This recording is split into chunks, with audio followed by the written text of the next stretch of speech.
Okay, so after those last two ones, I wanted to talk about twin flames and how you go about manifesting that, or how I did, and the benefit and uh, the like realization, I guess, of knowing that they're your twin flame, and where you go from there and how to recognize it. And I just wanted to cover a bunch of things. I'll probably make another video because twin flame stuff seems to be pretty dang popular online.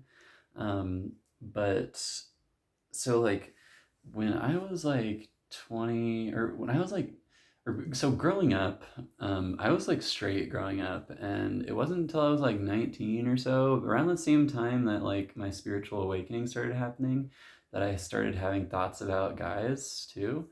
Um, and I didn't start acting on those until I was like 23 or 20, I think like 23 or 24. So pretty recent.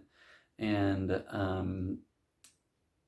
what it started with, it was like I was still pretty dang straight, and I had met a friend of mine. His name's Chris, and he's like super out there, and like he's very in his power of like being gay, and he's not like flamboyant or whatever, but just like he owns who he is, you know.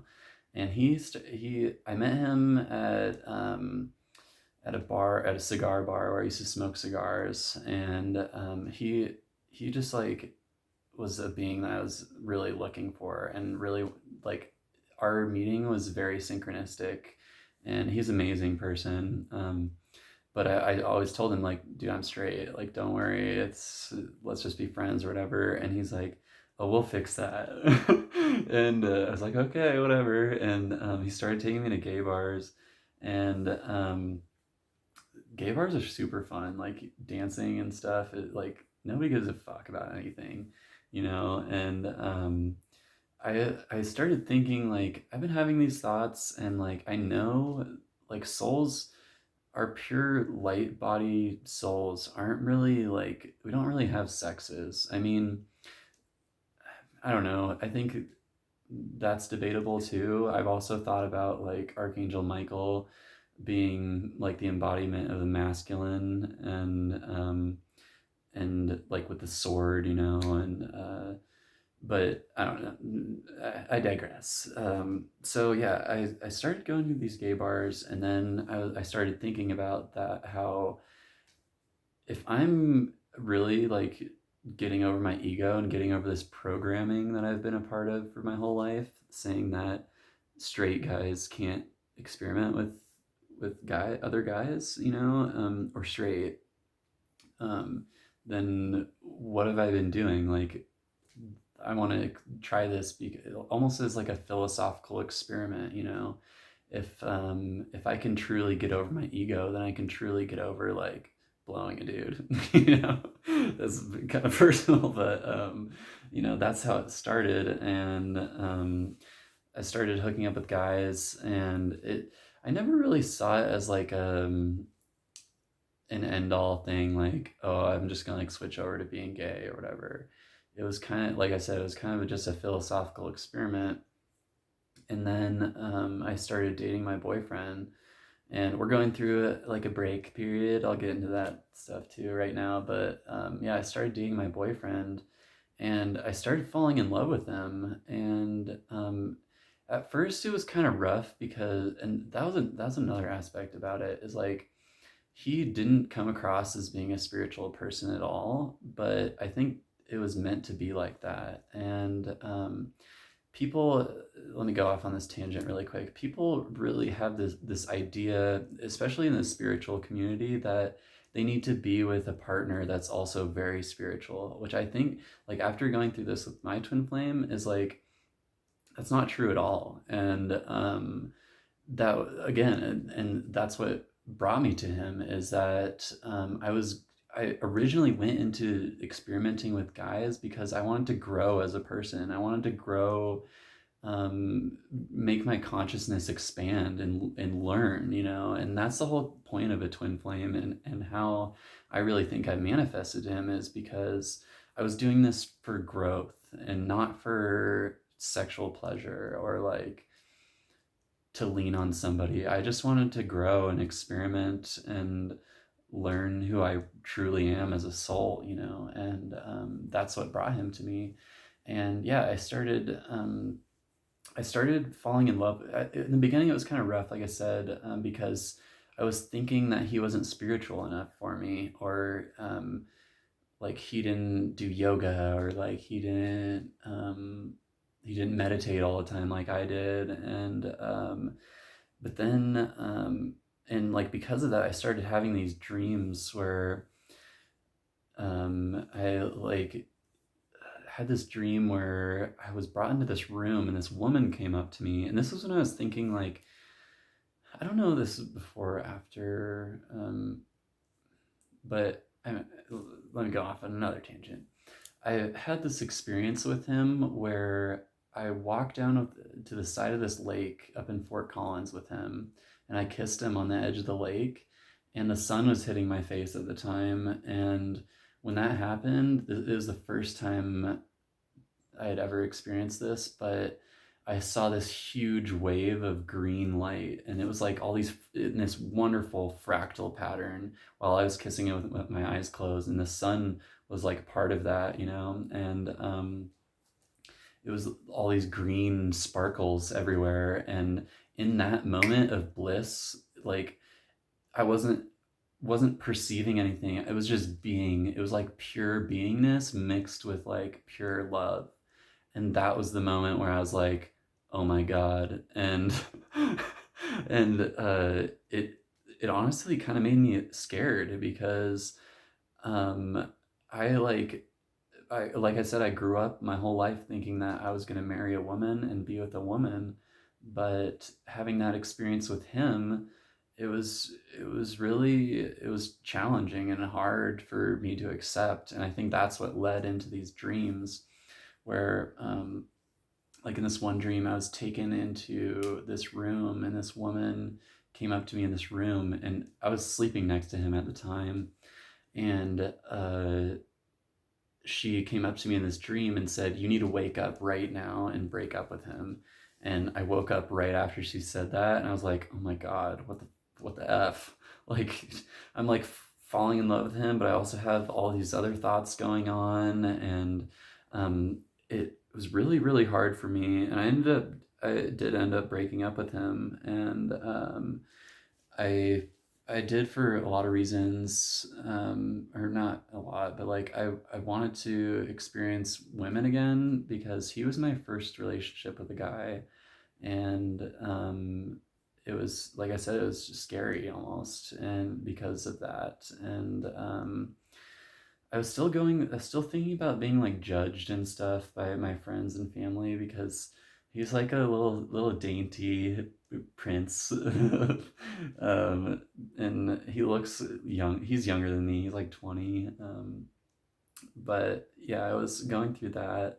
But again, a lot of this stuff, like I said, is just for growth, and that's one thing that Magenta Pixie always talks about with the twin flame relationship, is how they're put in your life to make you grow as much as possible, and for you to help them grow as much as possible too, you know, and they represent a higher dimensional aspect of yourself, and that's really what it is, and that's why we've gone through so many periods of of like I've had to learn so many lessons in regards to him. It's kind of ridiculous, but it's so much growth though, and he's been such a motivator for me in my life, for me to like change things and grow as a person in so many different ways. And yeah, I guess yeah, going back to the recognizing your twin flame, I started having dreams with him when I was dating him, but they got really intense. Like, so like after I broke up with him the first time, I think I had like a timeline choice of like whether to keep going with him. And I don't know how it works as far as like time, and I'm sure it was like all divinely planned and everything too, but maybe if I had chosen not to get back together with him, then he wouldn't have been my twin flame and somebody else would have. But I mean, now looking at it, it doesn't really seem like that. It was just like always meant to be like that. And yeah, when I broke up with him, that like I said, I wanted to experience women again, but it also set in motion these series of events that led me to go backpacking in Japan and then to India, and that that period of time was like super important as far as spiritual growth goes. And during that time, actually, I saw this guy in Japan that had an owl on his shoulder. Like it was like this really busy part of, I don't know, it might have been Tokyo, but he had this owl on his shoulder. And I went up, immediately I saw the owl and I was like, oh my God, I need to talk to this guy. And I go up to him and he hands me like this treasure map, and he's like, "This is where the owl place is," and he's like, and then he started like turning around. And he's like, "We're waiting for you," in like a Japanese accent. But it was really cute because his energy really reminded me of my twin flames energy, and my twin flame has kind of like a Harry Potter vibe to him, and we're both like into Harry Potter and stuff. And yeah, when I was in Japan, I wasn't really thinking about him until then. And then after I went on that whole journey, and I found out so many things and went to all these different dimensions, I kind of came back. Like I was on the plane, I was like, well, what do I want now? And all I could think of was him. And yeah, so I came back, and I reconnected with him. And but it's been these growth, these trials, almost, with him, and learning to balance who I am, and like that, how strong our energy is together with like accomplishing goals and like moving forward in life and being my own being too. And I'll probably make more like a series of videos based on this. But yeah, back to the recognizing things. After I got back from that journey, I started having like super intense dreams with him, like really vivid dreams. And I think that was when I like I said, I consciously chose that he was gonna be it, and he was gonna be my twin. And since then, it's been crazy. And um, like on the 3D level, I don't. He's conscious of some of it, and I think he recognizes that I'm a special being to him as well. But on the higher dimensional levels, it's like crazy how much we connect with one another all the time. And like I talked about the sex magic thing, and that's part of it. And gosh, there's just so much information here that I don't even know. Like I said, I'll make more videos, but yeah, recognizing, Magenta Pixie says that one of the key things to knowing who your twin flame is that you're constantly connecting them with them in the dream time. And yeah, so that's happened a lot to me. And it's weird how our bodies just fit so well together too. Like he's shorter, and there's this, he loves Ariana Grande, and there's this Ariana Grande song where she's like, my head fits so good in your neck, or something like that. And that's really what, and we just fit well together, and his lips and my lips fit so well together too. um but yeah, I'm trying to think of anything else I want to cover in this initial video. Yeah, oh, so Magenta Pixie also talks about this, but knowing that you're there to serve them, and because they're there for your highest growth, it's not always going to be a like fluffy rainbows and butterflies ride. And it's going to be hard, and you're going to cry. Like I've cried a lot over him. And that it, it's just, but every single time I come on top, come um, overcome that and come out on top, is just like so gratifying. And I've learned so much. It's incredible how much I've learned about myself and about every layer of this reality with him. And it's amazing. I'll talk about it more in more videos. Thanks, guys.